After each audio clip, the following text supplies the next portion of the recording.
Hello, lovely people. If this is your first time here, my name is Jennifer Namele Afi Amate, the CEO of Jenny's Bees Training Center, and today I'd like to show you how to make this very beautiful necklace. So first of all, we'll need 6 white crystal beads. I mixed it up with some gold. We'll need some 4 fishing line, and then we'll start with a 5 bead base. So after the 5, you pick 3 beads and then you cross the last bead. So you keep picking your beads on the same thread and then you cross the last bead. So after the 5, we do 3 and then the next one will be 2. But before the 2, you have to pass your thread through the next bead in the 5 circle. So after you do that, then you put 2 beads on and then cross the second one as you see me do. So you're going to keep passing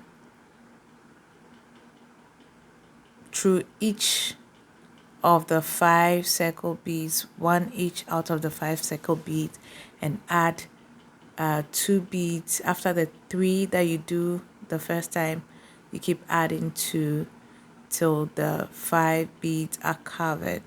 Now I named this necklace after one of my very committed students. Her name is Rita, so I've decided to call this particular necklace style RITA. Now this is one of my best sellers since 6 years ago.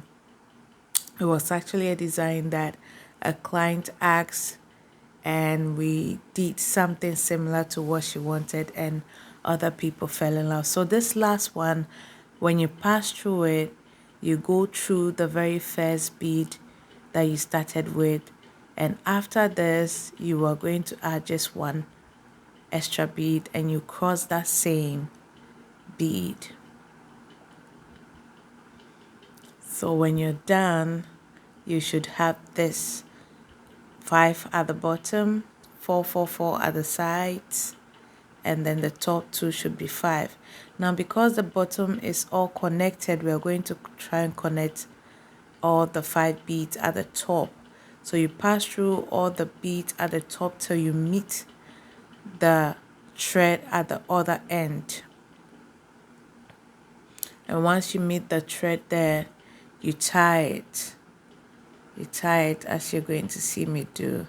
Now you want to tie it at least 3 times, at least 3 times, and then make it very firm because you're going to cut off the excess thread very close to the knot, and you don't want the knot undoing after you've cut your excess thread. So you want to tie it very firmly at least 3 times, and you should have a ball like this.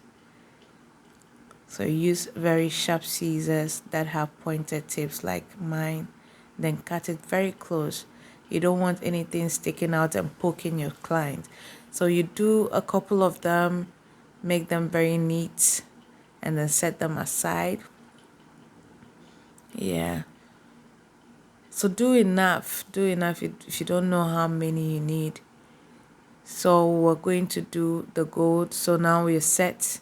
We have some of the white and then the gold and then the pearl to use for the middle. So for the arrangement, we're going to use 6 fishing line, cut at least, let's say 20 inches or more. So I'm going to use these beads. We call them stopper beads. They are metallic beads that you can use to hold your thread in place. So I'm going to use this multiple hold lockers. So you just pick 3 and then pass the other end of your fishing line through and then press them. They are metallic, so you should be able to press. And once you press them, it holds the thread in, it holds the fishing line in.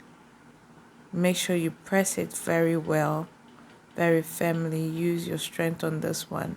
Then you can cut off the excess thread once you believe that it is okay. So for the arrangement, I'm going to start with 3 crystal beads for the start before I start packing on the balls, the beaded balls onto it. So this is what it's going to look like.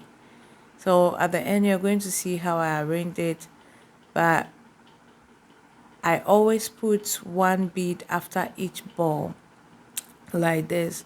So as I'm stacking, I'm putting one single bead before each ball so as to give it space.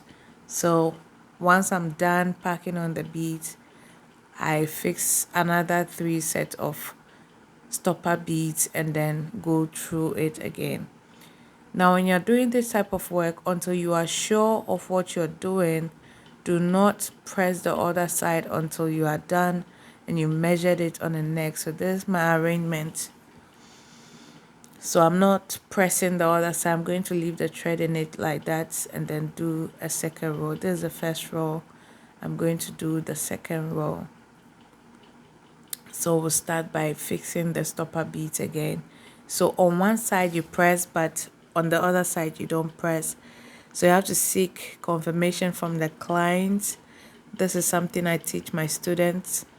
When I train people, I teach them the business aspect, how to communicate with clients and how to talk to them, how to take them through the process and have them, confirm. So this is the look. I'm going to teach how I made these lovely earrings in a separate video. I made this bracelet out of elastic thread. So after confirming from the client who said it's very beautiful, I now pressed the other side of the stopper beads and then cut the excess thread. You want to press it very, very firmly, because if you don't press it very firmly, when you cut off the excess thread, it can undo. So you want to press very firmly. So this start to finish of what I've done. I hope you enjoyed it. See you in another video. Bye.